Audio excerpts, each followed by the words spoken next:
और बड़ी खबर आ रही है कोलकाता से, जहां पे कोलकाता में आरजीकर मेडिकल कॉलेज के बाद संदिग्ध बैग मिला है। बड़ी खबर आ रही है जहां पे देखिए कोलकाता में जहां पे प्रदर्शन चल रहा था उसी जगह पे संदिग्ध बैग मिलने की खबर निकल के सामने आ रही है। तो यही वो बैग है जो आपके सामने दिखाई दे रहा है। कोलकाता आरजीकर मेडिकल कॉलेज के कैंपस में ये बैग दिखाई दे रहा है आपको। ये बैग संदिग्ध है और कौन इसे रखकर गया है इस बात को लेकर कोई जानकारी नहीं है, लिहाजा संदिग्ध बैग में बम होने की आशंका जताई जा रही है। सोशल तस्वीरें दिखा रहे हैं आपको कोलकाता से, जहां पे संदिग्ध बैग मिलने की आशंका है, इसके बाद इसी में बम होने की भी आशंका है। लिहाजा बम निरोधक दस्ते को मौके घटना के लिए बुलाया गया है ताकि जांच हो सके कि इस बैग में आखिर क्या है। इसके अलावा आसपास के इलाके को खाली करवा दिया गया है क्योंकि संदिग्ध बैग है ये बैग क्यों रखा गया, कब रखा गया, इस बैग में क्या है, तमाम सवाल खड़े हो रहे हैं। इस बीच इस बैग में बम होने की भी आशंका है, लिहाजा जो टीम है उसको बुला लिया गया है, आसपास के इलाके को खाली करवा दिया गया है। अब इस बैग में क्या है इस बात को लेकर हड़कंप मचा हुआ है। संदिग्ध बैग मिला है, लिहाजा बम निरोधक दस्ते को घटनास्थल के लिए बुला लिया गया है। सवाल दरअसल ये कि आखिर कौन है जो ये बैग रख करके गया है, कब रख करके गया है, इस बैग में क्या कुछ हो सकता है और क्या इस बैग में बम भी है, इस बात की आशंका जताई जा रही है और इसी आशंका के तहत आसपास के इलाके को खाली भी करवा दिया गया है। देखिए तस्वीर इस वक्त आपको लगातार दिखा रहे हैं कोलकाता से, आरजीकर अस्पताल से जुड़ी हुई बड़ी खबर आपको बता रहे हैं और यहाँ पर एक संदिग्ध बैग मिला है और अभी आपको बता दें कि बम निरोधक दस्ते को भी यहाँ पर बुलाया गया है और ये बड़ी खबर आपको इस वक्त हम बता रहे हैं, तस्वीरें इस वक्त आपकी टीवी स्क्रीन पर।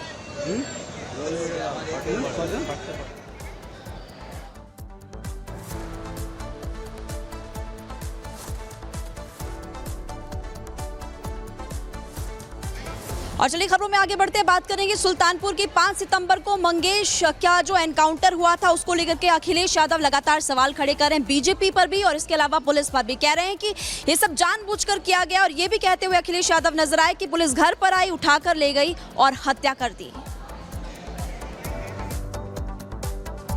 अभी हमें सुल्तानपुर के परिवार के सदस्य मिले जिनके बेटा इंजीनियर, कोई कल्पना कर अभी हमें सुल्तानपुर के परिवार के सदस्य मिले जिनके बेटा इंजीनियर, कोई कल्पना कर सकता है आज के समय पर कि मुंह पर टेप लगा दिया जाए, हाथ पैर बांध दिए जाएं और पीट पीट करके उसकी जान ले ली जाए? क्या ये सुल्तानपुर की पहली घटना थी? इससे पहले भी इसी तरह की घटना हुई थी। अगर आपको याद हो कि भारतीय जनता पार्टी से संबंधित रखने वाले ने एक हत्या की थी वहीं पर सुल्तानपुर में, और अभी जो झूठी कहानी पढ़ी जा रही है एनकाउंटर को लेकर के, कोई ऐसा व्यक्ति नहीं है जो न जानता हो कि भारतीय जनता पार्टी की सरकार में झूठे एनकाउंटर हो रहे हैं, हत्या की जा रही है। जो मंगेश यादव की हत्या हुई है, गांव से लेकर के आसपास के लोग जानते हैं कि पुलिस रात में आई थी, उठा ले गई, पुलिस उठा करके लेके गई एसटीएफ। और सोचिए आप कैसी कहानी गढ़ी गई कि उसके पास नया बैग था, अमेरिकन टूरिस्ट बैग बताया गया, और जब बैग खोला गया तो उसमें भी कपड़े नए मिले शोरूम से खरीदे हुए। और जो मोटरसाइकिल मिली, सुनने में आ रहा है कि जो मोटरसाइकिल जिसकी चोरी हुई थी कई दिनों बाद एफआईआर लिखी गई और उसके घर परिवार के लोगों के मां का इनको दर्द समझ में नहीं आ रहा, बहन के आंसू नहीं समझ में आ रहे हैं। और सोचिए कैसा दिमाग इनका, सरकार ने कैसी होशियारी दिखाई कि चप्पल में इनकाउंटर कर दिया। बताइए आप कैसा दिमाग है इन लोगों का,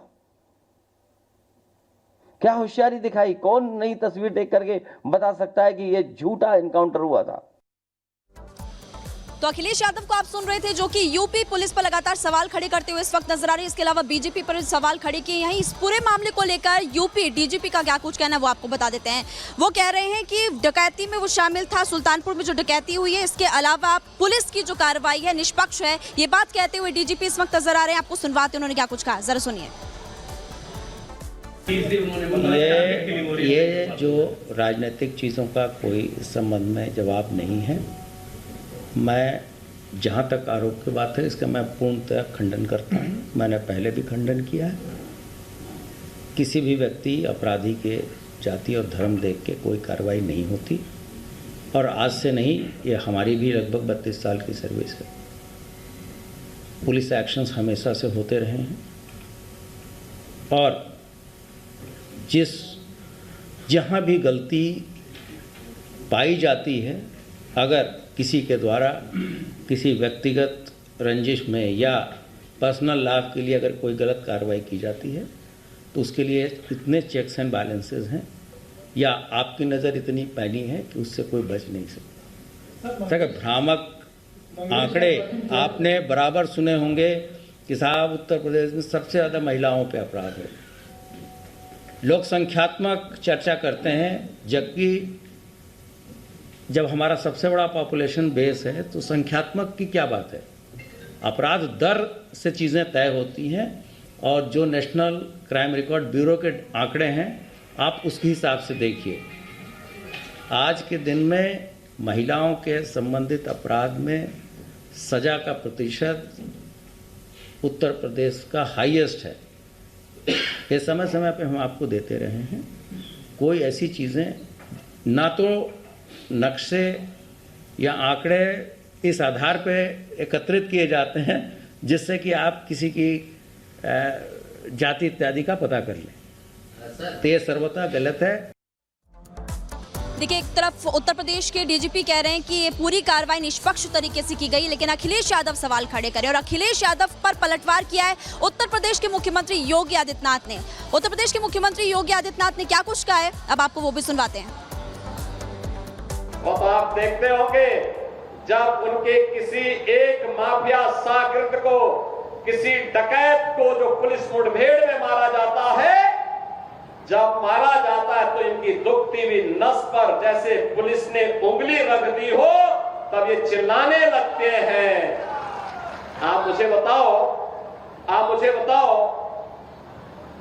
जो डकैत पुलिस मुठभेड़ में मारा गया,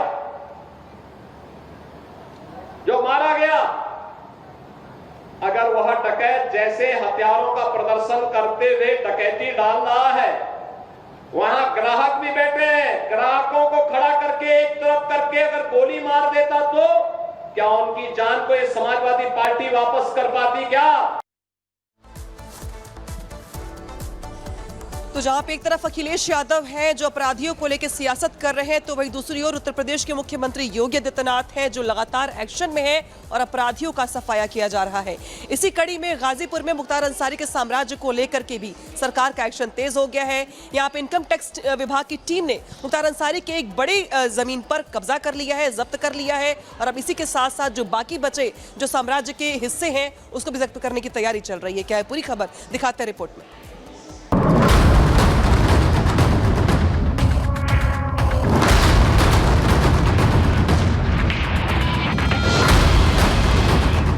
माफिया अगर सिर उठाने का कुछ साहस करेगा तो उसको मिट्टी में मिलाने का काम भी सरकार करेगी।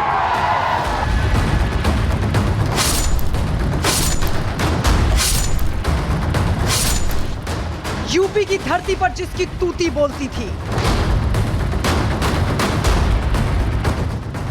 मरने के बाद भी उस माफिया की साम्राज्य की ईंटें उखाड़ी जा रही हैं।